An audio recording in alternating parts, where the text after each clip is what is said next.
Hello all guys, I am Krishna Saxena. ये video मैंने gender के ऊपर बनाया है, जिसमें कि मैंने रेफरेंस के रूप में नाउन और प्रोनाउन दोनों को मिक्स करके रखा है। आशा करता हूँ कि इससे आपको काफ़ी उपयोगी जानकारी मिलेगी। हालांकि इससे संबंधित क्वेश्चंस बहुत ही कम एग्जामिनेशंस में आते हैं, फिर भी आपकी बेहतरीन जानकारी के लिए मैंने एक छोटी सी कोशिश की है कि ये आपका नॉलेज बढ़ाए। तो आइए, भाषा या फिर ग्रामर के आधार पर जेंडर क्या है। On the basis of the sex, the word we keep in the mind, those being referred to the male, female, common or neuter. Sex के आधार पर जिन शब्दों को हम दिमाग में रखते हैं कि जो हमें यह बताते हैं कि सामने वाला पुरुष या स्त्री या फिर कोई पदार्थ वह स्त्रीत्व को बोध होता हो जिससे पुरुषत्व का बोध होता हो, या उभयलिंगी का या फिर नपुंसक लिंग का बोध होता हो, ऐसे शब्द जो होते हैं वो जेंडर कहलाते हैं। They are commonly known as gender. They are describe the characteristics of the women and man. ऐसे शब्द वुमेन या मैन का कैरेक्टरिस्टिक्स करते हैं, उनके चरित्र का निर्माण करते हैं या फिर उनके गुणों के बारे में बताते हैं। दे आर जिससे कि एक सोसाइटी निर्मित होती है। लेकिन जब हम सेक्स की बात करते हैं तो सेक्स जो होता है वो बायोलॉजिकल डिटरमाइंड होता है। बायोलॉजिकल डिटरमाइंड से मतलब मैं आपको बताना चाहूँगा कि सेक्स जैविक या शारीरिक अवधारणा है, यह स्थायी है, यह कभी भी चेंज नहीं होता। यानी इसका अर्थ है कि एक स्त्री स्त्री ही रहेगी, एक पुरुष पुरुष ही रहेगा। और जो जेंडर होता है वो एक सामाजिक और सांस्कृतिक अवधारणा है। यानी इसका साफ संबंध है कि इसका संबंध समाज से होता है। जैसा समाज होगा, जिस वे में समाज बह रहा है, जेंडर उसी वे में बहता जाएगा।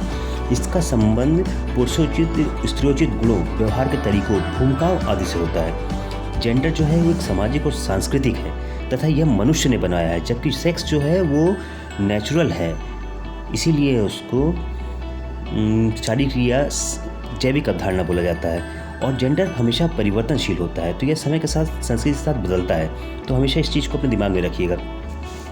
तो लेकिन आपको मैं बताना चाहूँगा कि सोसाइटी एजुकेशन और फौना के अनुसार, यानी समाज या शिक्षा और एक विशेष इस भूभाग पर पाए जाने वाले व्यक्तियों के समूह के आधार पर जेंडर जो होता है पहले से ही प्रीडिफाइंड होता है। जैसे male, female, intersex, transgender, personal, unique और ऑन कन्फर्मिंग। आपने ये सब आजकल पेपरों में या न्यूज़ में सुनते होंगे। इस तरह के शब्द आपके दिमाग में भी इस तरह के सवाल आते होंगे कि ये क्या है। तो ये सब इसी तरह है। इसीलिए कोई भी नाउन जिसको आइडेंटिफाई किया जा सकता है, प्रोनाउन या रिफ़र किया जा सकता है, या फिर कॉमन जिसको हैबिटेट के आधार पर जाना जा सकता है, या फिर न्यूटर जिसको हम सेंस कर सकते हैं अपीयरेंस से, उसकी एक्टिविटी, मेथोडोलॉजी या फिजिकल अपीयरेंस के कारण। तो ये सब जो होते हैं ये जेंडर कहलाते हैं। लेकिन हम जब ग्रामर पढ़ रहे हैं तो ग्रामर में हमें 4 प्रकार के ही जेंडर का पढ़ना है, जिसमें से कि masculine gender, feminine gender, common gender और न्यूटर जेंडर। ये मैंने आपकी जानकारी के लिए यहाँ पर बताया है। इसको समझने के लिए आप ऐसा समझ लीजिए कि फॉर एग्जांपल मुझे एक पुरुष के बारे में बोलना है तो he is a good boy. एक स्त्रीत्व के बारे में बोलना है तो she is a good girl. लेकिन सामने अगर ये एक ट्रांसजेंडर है तो उसके अपीयरेंस या फिजिकल एक्टिविटी, मेथोडोलॉजी के आधार पर ही मैं डिसाइड कर पाऊँगा कि आइदर दैट इज़ ही और शी। तो शी इज़ गुड और ही इज़ गुड। तो आप आशा करता हूँ कि अब आप समझ गए होंगे कि मैं आपको यहाँ पर क्या बतलाना चाह रहा था। तो आइए, ग्रामर के आधार पर हम 4 प्रकार के जेंडर्स को पढ़ते हैं। सबसे पहले मैस्कुलाइन जेंडर, जिनसे पुरुषों का बोध होता है। जैसे हम अगर यदि नाउन को देखते हैं तो मैन, फादर, एक्टर, किंग, जिनसे मेल सेक्स का बोध होता हो वो मैस्कुलाइन जेंडर कहलाते हैं। अब इन मेल सेक्स के लिए हम किस प्रकार के प्रोनाउन को प्रयोग करेंगे, तो हमेशा ध्यान में रखिएगा ही, हिम, हिज, हिमसेल्फ, इस तरह के शब्दों को आपको प्रयोग करना है मैस्कुलाइन जेंडर के केस में।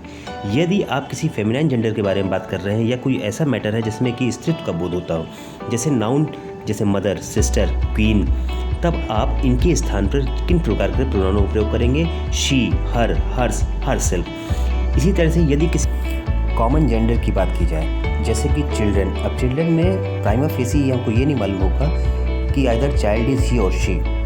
जैसे फ्रेंड्स की बात करते हैं तो फ्रेंड्स एक combined is a group of boys and girls. Book की बात करते हैं तो there are many books of different writers on different subjects.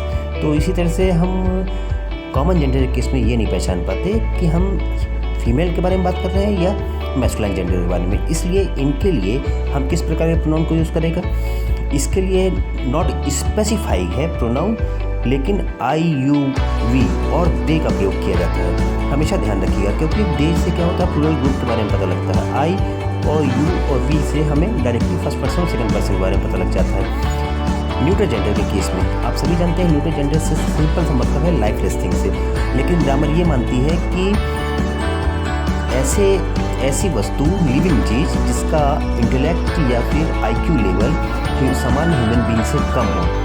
इसका साफ मतलब है कि which is not useful for races. तो ऐसा व्यक्ति या फिर एनिमल वो हमेशा न्यूट्रल जेंडर को ही बिलोंग करेगा। इसीलिए सारे के सारे एनिमल्स के बारे में जब आप केसी वगैरह पढ़ते हैं तो वहाँ पर आपने देखा होगा, for example the cow has 4 legs, it has 2 horns, वहाँ पर इट का प्रयोग किया जाता है ना। तो इसीलिए इट से संबंध यही है। अब देखिए यहाँ पर मैंने कुछ नाउन और प्रोनाउन को मिला के सेंटेंसेस लिखे हैं। For example, Amit ran all the way home and arrived out of breath. Amit पूरे घर जाने तक दौड़ता हुआ घर गया और जब वो घर पहुंचा तो वो हाँफ रहा था। इसकी जगह मैंने एक प्रोनाउन ही का यूज़ किया है क्योंकि ये मैस्कुलाइन जेंडर था। ही वॉज वेरी टायर्ड, वो बहुत थका हुआ था। इसी तरह सेकंड सेंटेंस में देखिए, Anurag is acting for his subordinate today. Anurag आज अपने सबऑर्डिनेट के स्थान पर काम कर रहा है। इसके लिए फिर मैंने यहाँ पर मैस्कुलाइन जेंडर है क्योंकि अनुराग, तो इसलिए मैंने ही यूज़ किया। ही इज़ एब्सेंट टुडे क्योंकि वो एब्सेंट है, इसलिए that's why Anurag is acting for him. इसी तरह से देखिए, Roshni often sits by Alia for study. यहाँ पर देखिए रोशनी जो है वो अक्सर आलिया के पास बैठती है पढ़ने के लिए। यहाँ पर मैंने प्रोनाउन का यूज़ किया है रोशनी के लिए। She share sometimes argue with her, और हर का उपयोग किया है हमने आलिया के लिए। तो वो कभी कभी उससे शेयर भी करती है और आर्ग्यू भी करती है। अब देखिए नेक्स्ट सेंटेंस में, Ruby bought a scooterette. Ruby ने एक स्कूटरेट खरीदा। यहाँ पर रूबी भी एक फेमिनाइन जेंडर है, स्कूटरेट भी एक फेमिनाइन जेंडर है। जैसे हम लोग स्कूटर यूज़ करते हैं, स्कूटर वर्ड एक स्कूलाइन जेंडर है, scooterette is particular word for the feminine gender. तो मैंने यहाँ पर इट का यूज़ किया है स्कूटरेट के लिए, वो भी न्यूट्रल जेंडर के रूप में। इट वॉज एक्सपेंसिव, तो ये महंगा था। The child in its cradle, जो बच्चा है वो अपने पलने पर है। अब ये आइडेंटिफाई नहीं है कि वो बच्ची है कि बच्चा है, गर्ल चाइल्ड है कि बॉय चाइल्ड है, इसलिए मैंने यहाँ पर इट का उपयोग किया है। इट इज़ स्लीपिंग, ये सो रहा है। तो यहाँ पर एक कॉमन जेंडर के रूप में यूज़ कर रहा है। तो आशा करता हूँ आपको ये सब समझ में आया होगा कि कैसे प्रोनाउन का प्रयोग नाउन के स्थान पे करना है, कब इट का प्रयोग करना है, कब ही का यूज़ करना है, कब शी का यूज़ करना है।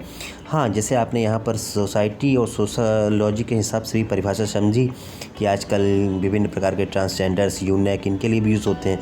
तो वो उनके केवल अपीयरेंस या फिजिक पे डिपेंड है कि जब आप उनसे बात कर रहे हैं या उनके बारे में लिख रहे हैं तो कैसा आप फील कर रहे हैं या फिर कैसा आपको सेंसेशन हो रहा है, विजुअलाइजेशन हो रहा है, उसके आधार पे आपको उसमें कमेंट्स करने हैं।